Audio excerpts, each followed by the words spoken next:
Hello viewers, welcome to filmi craft. நான் உங்கள் அருண். இன்னைக்கு எபிசோடில் நம்ம பார்க்க போகிற படம் 2020 ஒரு அர்ஜென்டைன் ஹைஸ்ட் காமெடி த்ரில்லர் படமாக வெளியான தி ஹைஸ்ட் ஆஃப் தி செஞ்சுரி. இப்போது இந்த படத்துடைய ஒன்லைன் ஸ்டோரி என்ன அப்படின்னு நம்ம பார்த்தலாம். இந்த நூற்றாண்டின் தலை சிறந்த கொள்ளை இதுதான் அப்படின்னு பெரிய அளவில் ஒரு பேங்க்கை கொள்ளையடிக்கிறதுக்காக பிளான் பண்ணுற 6 பேர் கொண்ட ஒரு கும்பல் இறுதியாக அந்த காரியத்தை வெற்றிகரமாக முடித்தாங்களா இல்லையா? இதுதான் இந்த படத்துடைய ஒன்லைன் ஸ்டோரியை. இப்போது இந்த படத்துடைய டீட்டெயில் ரிவ்யூக்கு போகலாம். முதல்ல இந்த படத்துடைய கதை என்ன அப்படின்னு நம்ம பார்த்துருவோம். படத்தில் பியூனோஸ் ஐரிஸ் அப்படின்னு சொல்லி அர்ஜென்டினாவுடைய கேபிட்டலு, அங்கே இருக்கக்கூடிய பேங்கோ ரியோ அப்படின்னு சொல்லி ஒரு மிகப்பெரிய பேங்க், ரொம்ப பிரபலமான ஒரு பேங்க் அது. அங்கே அந்த பேங்க்குடைய ஸ்பெஷாலிட்டி என்ன அப்படின்னா, அங்கே பணம் வச்சுருக்குது, அதாவது அக்கௌண்ட் வச்சுருக்குது அப்படிங்கிறதே எல்லாரும் கோடானு கோடீஸ்வரங்க தான். பெரிய பணக்கார செல்வந்தர்கள் மட்டுமே அக்கௌண்ட் வச்சுருக்கிற ஒரு பேங்க்கு. அவன் வைரம், வைடூரியம், தங்கம், கேஷ்னு எக்கச்சக்கமாக உள்ளே இருக்கிற லாக்கரில் வச்சுருக்கான். அது காரணம் என்ன அப்படின்னா, ரொம்ப சேஃப் அண்ட் செக்யூரிட்டி இருக்கக்கூடிய ஒரு பேங்க் அது. பக்காவாக செக்யூர்டான ஒரு வால்ட் இருக்குது, கீழே ஒரு 400 லாக்கர் இருக்குது அந்த வால்ட்டுக்குள்ளே.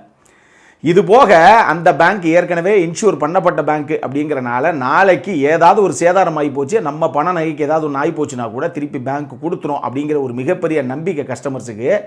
அதன் காரணமாகவே இந்த கோடானு கோடீஸ்வரன் எல்லாம் அக்கௌண்ட் அங்கே தான் வச்சுருக்கானுங்க. இப்போது இந்த பேங்க்குக்கு முன்னாடி கரெக்டாக அந்த பேங்க்கு முன்னாடி வாசல்லேருந்து ஒரு 10-15 அடியில் அந்த மெயின் ரோடு வந்துடுது. இந்த மெயின் ரோட்டில் மழை நீர், அதாவது மழை அதிகமாக பெஞ்சிருச்சுன்னா அந்த மழை நீர் உள்ளே இறங்குறதுக்காக அந்த சிங்க் ஹோல் ஒன்று இருக்கும் இல்லையா, அந்த மாதிரி ஒரு ஹோல் ஒன்று ஒரு கேப் போட்டு வைக்கப்பட்டிருக்கு. இப்போது அந்த மாதிரி ஊர்லெல்லாம் இந்த மாதிரி மழை நீர் வடிகால் அப்படிங்கிற விஷயம்லாம் ப்ராப்பராக பண்ணி வச்சுருப்பாங்க. இந்த ஹோலுக்குள்ளே இறங்குற அந்த மழை நீர் உள்ளே இறங்கி நேர கீழே ஒரு டனல் மாதிரி இருக்க ஒரு ஸ்பேஸுக்குள்ளே போய் நேர பல டனல்கள் ஒன்றா சேர்ந்து கடைசியாக ஒரு ஆற்றுல கலக்கிற மாதிரி நீட்டாக செட்டப் பண்ணி வச்சுருக்காங்க அர்ஜென்டினாவில். அப்படி ஒரு இடம் ஒன்று அந்த பேங்க்கு முன்னாடியே இருக்குது, அந்த ஹோல் ஒன்று. இப்போ 6 பேர் கொண்ட கும்பல். இதுக்கு அராஜோ அப்படிங்கிற ஒரு நபர் தான் தலைவனாக இருக்கான். இந்த 6 பேரும் சேர்ந்து இங்கே பாருங்கள், இந்த பேங்க் தான் சரியான ஒரு இடம். எப்போத்தான் சின்ன சின்ன திருட்டை பண்ணி, நம்மளும் பல தடவை சின்ன சின்ன திருட்டை பண்ணி திருப்பி போலீஸ்கிட்ட மாட்டிக்கிட்டு 6 மாதம் 8 மாதம்னு கம்பி எண்ணி வெளியே வந்துக்கிட்டே இருக்கோம். நம்ம குடும்பம் அங்கே நிர்கதியாக நிற்கிது.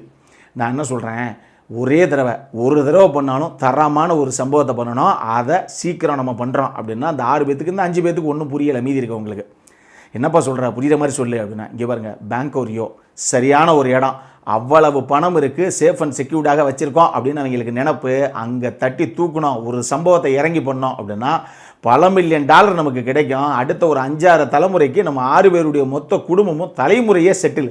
என்ன சொல்கிறீங்க அப்படின்னு கேட்டால், அதெல்லாம் கேட்குறதுக்கு நல்லா தான் இருக்குது, இது எப்படி பண்ண போகிறீங்க நீங்கள் அப்படின்னு கேட்டால், இந்த தலைவனான அராஜோ அவர் சொல்ல ஆரம்பிக்கிறாப்புல, இங்கே பாருங்கள், இந்த பேங்க்கில் மேலே மட்டும்தான் ஆப்ரேஷன்ஸ் எல்லாம் நடக்கும். அதாவது இந்த பணம் போடுறது, எடுக்கிறது, மற்ற எல்லா விஷயங்களும் மேலே மட்டும்தான். இந்த வால்ட் அப்படிங்கிற பகுதி கீழே தான் இருக்குது, பேஸ்மெண்ட்டில். ஸோ நம்ம என்ன பண்ணுறோம், 6 பேர் உள்ளே போகிறோம் ஒரு நாள். இதில் மேலே 4 பேர் இருந்து அங்கே இருக்கிறவங்கெல்லாம் ஹாஸ்டேஜஸாக பிடிச்சி வச்சுக்கிட்டு மிரட்டிக்கிட்டு எல்லாம் பண்ணுறோம். கீழே 2 பேர் போய் வால்ட்டில் இருக்க வேலையெல்லாம் உடச்சி எம்புட்டு தேருமோ ஒரு குறிப்பிட்ட டைம் அதுக்குள்ளே இருக்கிறது எல்லாத்தையும் அள்ளிட்டு அங்கேருந்து கிளம்புறோம் அப்படிங்கிறாரு.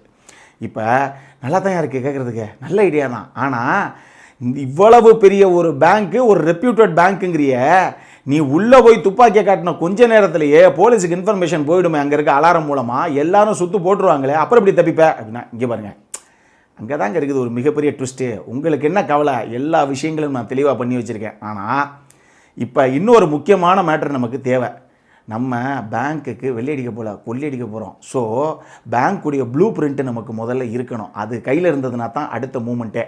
முதல் பண்ண வேண்டிய வேலை இந்த பேங்க்குடைய ப்ளூ பிரிண்ட்டு தான். இந்த பேங்க்குள்ளே எப்படி போகணும் அப்படிங்கிறதுக்கான வழியை நான் ஏற்கனவே பார்த்து வச்சுட்டேன். எந்த வழியே அந்த மழை நீர் உள்ள வடியுதே அந்த சிங்கோல், அது வழியை எப்படி உள்ளே போகணும் அப்படிங்கிறத நான் பார்த்துட்டேன். ஆனால் பேங்க்குள்ளே இன்ஃப்ராஸ்ட்ரக்சர் எப்படி இருக்குது அப்படிங்கிறது தெரிஞ்சால் தான் நம்ம டக்குன்னு போனோமா, டைம் வேஸ்ட் பண்ணாமல் இறங்கி வால்ட்டுக்குள்ளே போய் இருக்கிற பணத்தை தூக்க முடியும் தொக்கா. இப்போ அதுக்காக நான் பேங்க்குள்ளே முதல்ல உளவு பார்க்குற மாதிரி போயிட்டு வரேன் அப்படின்னு ஒரு சின்ன கேமராவை கையில் எடுத்துகிட்டு ஒரு சாதாரண கஸ்டமர் டெய்லி உள்ளே வர்ற மாதிரி இவர் போகிறாரு. போகும்போதே அங்கங்கே லைட்டாக ஃபோட்டோலாம் எடுக்கிறாப்புல நம்மால்.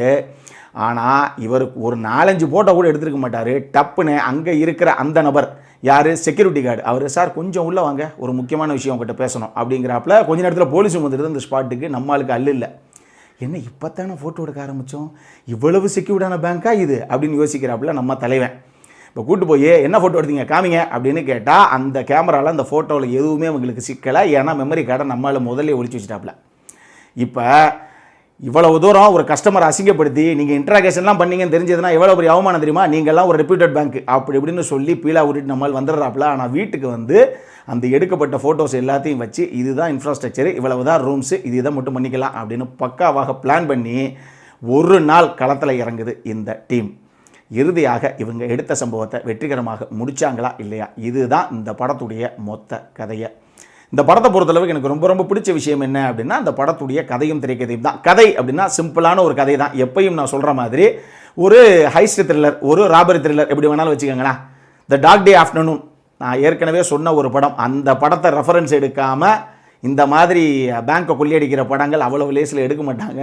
அந்த படம் தான் ஒரு முன்னோடி மாதிரி அப்படின்னு வச்சுக்கோங்களேன். அந்த படத்தை மாதிரியே அந்த படம் எப்படி ஒரு இம்ப்ரெஷனை கொடுத்ததோ அந்த மாதிரி ஒரு இம்ப்ரெஷனை கொடுக்கக்கூடிய ஒரு படம் தான் இது. ஆனால் அந்த படம் பயங்கர சீரியஸ் மோடில் போகும். எனக்கு இந்த படம் பிடிச்சதுக்கான காரணம் என்ன அப்படின்னா, இந்த படத்தில் அவ்வளவு காமெடிஸை உள்ளே இன்க்ளூட் பண்ணியிருக்காங்க. ஏன்னா பேசிக்காக இது ஒரு ஹைஸ்ட் காமெடி த்ரில்லர் படம் தான். ஸோ இவங்க உள்ள பேங்க்குள்ளே போய் அட பாவிகளா டே என்ன வேலைக்கு வந்தீங்க, இப்போ என்ன வேலை பண்ணிக்கிட்டு இருக்கீங்க அப்படிங்கிற ஒரு விஷயம் இருக்குது இல்லையா. உள்ளே போய் பர்த்டே செலிப்ரேஷன்லாம் பண்ணுவாங்க நம்ம ஆளுங்க, அது நீங்கள் பாருங்கள் அந்த படத்தில். ஸோ ஒரு சின்ன சின்ன க்யூட்டான மொமெண்ட்ஸு அதை அழகாக அந்த கதையோடு கொண்டு வந்திருப்பாங்க அவங்க. ஸோ அந்த படத்துடைய திரைக்கதையும் கடைசி வரைக்கும் சுவாரஸ்யமான ஒரு கதை தான். ஒரு உண்மையை சொல்லணும் அப்படின்னா, தி ஹைஸ்ட் ஆஃப் தி செஞ்சுரி அப்படிங்கிறது இந்த படத்துடைய பேர் மட்டும் இல்லை, உண்மையாகவே இந்த நூற்றாண்டின் தலை சிறந்த ஒரு திருட்டு அப்படின்னு அர்ஜென்டினாவையே அதிர விட்ட ஒரு வங்கி கொள்ளை சம்பவம் இது. அந்த உண்மை சம்பவத்தை அடிப்படையாக வச்சு தான் இந்த படமே எடுத்திருக்காங்க. அதனால் கதைக்களமும் சரி திரைக்கதையும் சரி பரபரப்பாக, அதுவும் இந்த காமெடி கலந்து சூப்பராகவே இவங்க எக்ஸிக்யூட் பண்ணியிருக்காங்க அப்படின்னு நான் சொல்லுவேன். இன்னொன்று, இந்த படத்தில் நடித்த எல்லாருடைய பர்ஃபார்மன்ஸ் எல்லாருமே நீட்டாக கொண்டு வந்திருந்தாங்க. குறிப்பாக அந்த 6 கதாபாத்திரங்கள் எப்படி பண்ணுறாங்க, என்னென்ன பண்ணுறாங்க அப்படிங்கிற ஒரு விஷயம்.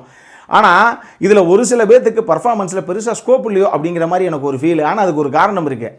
இது நான் சொன்ன மாதிரி உண்மையாக நடந்த ஒரு கொள்ளை சம்பவம். ஒரு கொள்ளை சம்பவங்கிறது என்ன 5 நிமிஷம் 10 நிமிஷத்தில் நடக்கும். அது நடக்கிறதுக்கே ஒரு குறிப்பிட்ட 2 மணி நேரம் 3 மணி நேரம் பீரியட் ஒன்று இருக்கு இல்லையா. இந்த படமே ஒரு 1 மணி நேரம் 50 நிமிஷம் தான் ஓடுது. அங்கே நடந்த உண்மை கொள்ளையை அப்படியே கண்ணு முன்னாடி இவங்க வீடியோ பண்ணியிருந்தாங்கன்னா கூட அந்த டைம் எடுக்கும். இது போக படத்துக்கு தேவையான சில கமர்ஷியல் விஷயங்களையும் இவங்க ஆட் பண்ணணும். அதனால் இந்த கொள்ளையில் நடந்த உண்மையான கொள்ளையில் எது தேவையான விஷயங்களோ அதை மட்டும்தான் படத்தில் இன்க்ளூட் பண்ணியிருக்காங்க. இன்னமும் நிறைய சுவாரஸ்யமான விஷயங்கள் அந்த கொள்ளையில் இருக்குது. ஆனால் அது படத்தில் பெருசாக இவங்க அதை காட்டலை. பர்ஃபார்மன்ஸில் கில்லர்மோ ஃப்ரான்சில்லா அப்படின்னு சொல்லி ஒரு ஆக்டர், மரியோ விட்டிட்டுங்கிற ஒரு கதாபாத்திரம் ஒன்று இருக்குது. செம்ம காமெடியான ஒரு கதாபாத்திரம், சூப்பராக கொண்டு வந்திருக்காரு. தமிழ் டப்பிங்கில் பார்க்கும்போதெல்லாம் அந்த காமெடி கதாபாத்திரம் ரொம்ப சூப்பராகவே அந்த படத்தில் நின்றுச்சு. படம் நெடுகளும் படம் முடியும் போதும் அவருடைய ஃபேஸ் மட்டும் தான் நமக்கு மைண்டில் நிற்கும். அது அழகாக எழுதப்பட்ட ஒரு கதாபாத்திரம். அது அந்த சூப்பராகவே கொண்டு வந்திருக்காரு பர்ஃபார்மன்ஸில் அந்த ஆக்டர். மூணாவது, இந்த படத்துடைய ப்ரொடக்ஷன் டிசைன் டீமுடைய ஒர்க்கு. இந்த படம் ஒரு பேங்க்குடைய கொள்ளை, அதுக்காக உண்மையான பேங்க்குள்ளே போய் நீ கொள்ளையடிக்க முடியும். ஸோ கம்ப்ளீட்டாக செட்டு தான். ஆனால் அது எங்கேயும் செட்டுன்னு தெரியாத அளவுக்கு தத்ரூபமாக ரொம்ப நீட்டாக பண்ணியிருக்காங்க. உண்மைக்கு நெருக்கமாக பல விஷயங்கள் அற்புதமாகவே ஒரு விஷயங்களையும் பார்த்து பண்ணியிருக்காங்க. அது அந்தளவுக்கு அழகாகவும் ஸ்க்ரீனில் வந்திருக்கு. இது எல்லாம் தாண்டி இந்த படத்துடைய சினிமோட்டோகிராஃபியும் சரி, இந்த படத்துடைய மியூசிக்கும் சரி, என்ன விஷயங்கள் இப்படி ஒரு ஹை த்ரில்லருக்கு தேவையோ அந்த விஷயங்களை கிளியராக உள்ள நிறுத்தியிருக்காங்க. அழகாக உட்கார வச்சுருக்காங்க இந்த 2 டீமும். அடல் கானண்டை பொறுத்தளவுக்கு இந்த படத்தில் பெருசாக அடல் கானெல்லாம் எதுவும் கிடையாது. ஒரு 3-4 கிசிங் சீன் இருக்குது. அது எல்லாமே சும்மா ஒரு 2-3 செகண்ட் ஜஸ்ட் அப்படி அந்த மாதிரி கிராஸ் ஆகிற ஒரு சீன் தானே தவிர பெருசாக இன்டென்ஸான ஒரு செக்ஷுவலி அந்த மாதிரி ஒரு லிப்லாக் சீன்ஸ் எல்லாம் கிடையாது. ஸோ இந்த படம் பார்க்கணும் அப்படிங்கிறவங்க தாராளமாக ஃபேமிலியோடு பார்த்து மகிழக்கூடிய ஒரு படம் தான் இது. இந்த படம் உங்களுக்கு தமிழ் டப்பிங்லேயே புக்மை ஷோலேயே ஸ்ட்ரீம் ஆகிக்கிட்டு இருக்கு. பார்க்கணும் அப்படிங்கிறவங்க பார்க்கலாம். ஆனால் நான் சொன்ன மாதிரி இது 1.25 மணி நேரம் படம். ஒரு சீரியஸான ஒரு சப்ஜெக்டாக காமெடி கலந்து இவங்க ப்ரெசென்ட் பண்ணி வச்சுருக்காங்க. உண்மையாகவே இந்த கொள்ளை அப்படிங்கிறது எவ்வளவு சீரியஸாக இருந்தது அப்படிங்கிறத நீங்கள் ஃபீல் பண்ணணும் அப்படின்னா, நம்மளுடைய 2வது சேனலான ஃபில்மி கிராஃப்ட் கார்னரில் இதே கொள்ளையை நம்ம சீரியஸாக பரபரன்னு அனல் பறக்கிற ஒரு வீடியோ ஒன்று போட்டிருக்கோம். அது ஒரு 15-20 நிமிஷத்துக்குள்ளேயே முடிஞ்சிடும். இந்த படம் பார்க்குறதும் ஒன்று தான், அந்த வீடியோ பார்க்குறதும் ஒன்று தான். ஆனால் அந்த வீடியோ சீரியஸ் மோடில் போகும், இந்த படம் காமெடி கலந்து போகும். எது பார்க்குறனாலும் பாருங்கள். ஆனால் நம்மளுடைய அந்த வீடியோ இருக்கு இல்லையா, அது ஒரு 15 நிமிஷத்துக்குள்ளேயே அந்த படத்தை பார்த்து ஒரு ஃபீல் கொடுக்கும். அந்த வீடியோவை கீழே நான் டிஸ்கிரிப்ஷனில் விட்டுருக்கேன். பார்க்கணும் அப்படிங்கிறவங்க அந்த வீடியோவை பார்த்து மகிழுங்கள். இந்த படத்திற்கு ஃபில்மி கிராஃப்ட் கொடுக்கக்கூடிய ரேட்டிங் 7.25 அவுட் ஆஃப் 10. இப்போது நம்மளுடைய அடுத்த செக்மெண்ட்டான இன்ட்ரெஸ்டிங் ஃபேக்ட்ஸ் அபவுட் தி மூவிக்கு போகலாம்.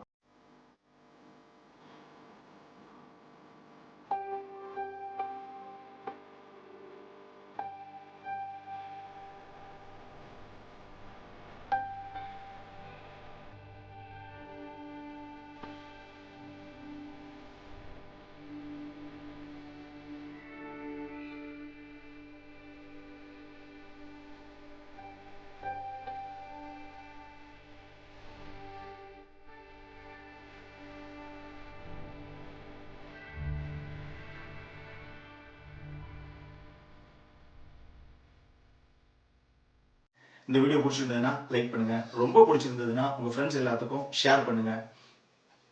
உங்களுடைய கருத்துக்கள் ஏதாவது இருந்தது அப்படின்னா கீழே இருக்க கமெண்ட் செக்ஷனில் எங்களுக்கு தெரிவிங்க. வீடியோவை க்ளோஸ் பண்ணுறதுக்கு முன்னாடி சப்ஸ்கிரைப் பண்ணுங்கள். சப்ஸ்கிரைப் பண்ணும்போது பக்கத்தில் இருக்க நோட்டிஃபிகேஷன் பெல் ஐக்கானையும் கிளிக் பண்ணுங்கள். அப்போ தான் எங்களுடைய வீடியோஸ் எல்லாம் உங்களை ஆன் டைம் வந்து சேரும். இதே மாதிரி இன்னொரு வீடியோவோட அடுத்த முறை உங்களை சந்திக்கிற வரைக்கும் it is Arun signing off. By.